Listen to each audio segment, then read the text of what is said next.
Open Vision Media presents The Night Rider's Call, a tale of the times of William Tyndale, by Albert Lee. Chapter 1. The Man in the Meadow. As she walked across the meadow, carrying a basket in one hand and swinging a dark blue hood in the other, Margaret Berkman made a picture that was pleasing to behold. She looked up as she moved along, but her eyes went down again before the dazzling sun, which was setting in a blaze of red splendor, silhouetting the battlemented walls of the city. She gave this evening beauty scanty attention, for her dark eyes were watching the meadow. Then a cry of pleasure broke from her lips, and she hastened forward.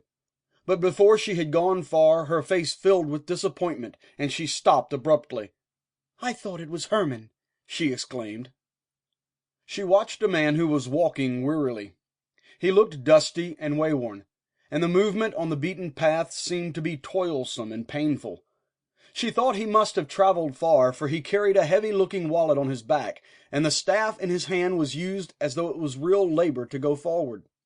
"He is tired to death, poor man," she muttered, her sympathy getting the better of her disappointment, and she crossed the meadow to intercept him. Until he halted in sheer weariness to look around for some spot, a tree, a bush, or anything that would screen him from the glare of the sun, the man in the meadow did not see her. But the moment he spoke, Margaret knew that he was not one of her countrymen. "Mistress, how far is it to the city?" he asked in a foreign accent. "That is it," she answered softly and full of concern, for the stranger's limbs trembled, and his hand shook when he raised it to set his cap straight. With the other he gripped his staff tightly, lest he should fall. "Yonder?" he exclaimed, gazing beneath his hand. "I do not see it in the blaze of the sunset. It seems a long way off." "More than 2 miles," said Margaret. 2 miles? Was the dismayed response. "So far as that?" "Yes, sir. But how will you think to enter the city, since 'tis but a few minutes to sundown? They close the gates the moment the sunset bell has stopped." "Is it so?" came the discouraged response. "I forgot that it is not here as it is in England, where our walled cities are so few. Then I must lie in the meadow till sunrise."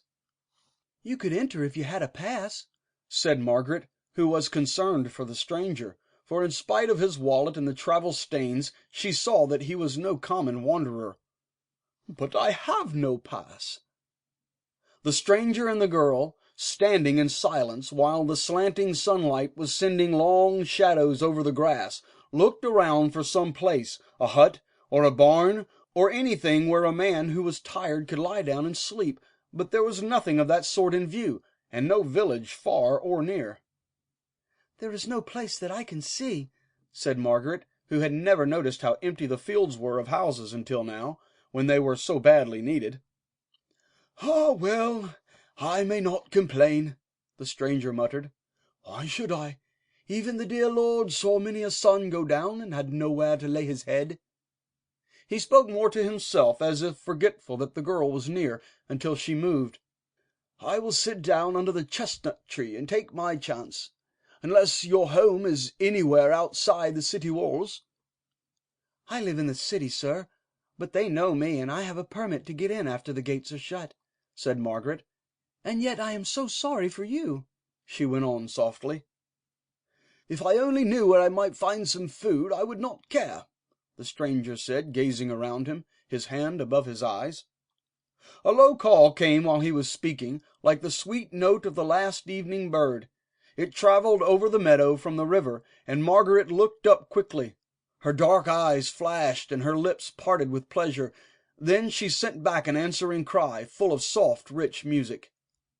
The stranger, watching her pale face, saw the flush of color darken it, and worn out though he was, he marveled at her beauty and smiled to himself. "Pardon me for a moment, sir," she exclaimed when her answer ended. "I will come back again." While she spoke, she moved away with hurried steps to meet a young man who had appeared on the bank of the broad river. He had been bending low to fasten his boat to the root of one of the willows, but when he saw her coming, he came to meet her. "There's a stranger yonder, Herman," she exclaimed. "A stranger? I can't see anyone." Margaret Sample complete. Ready to continue?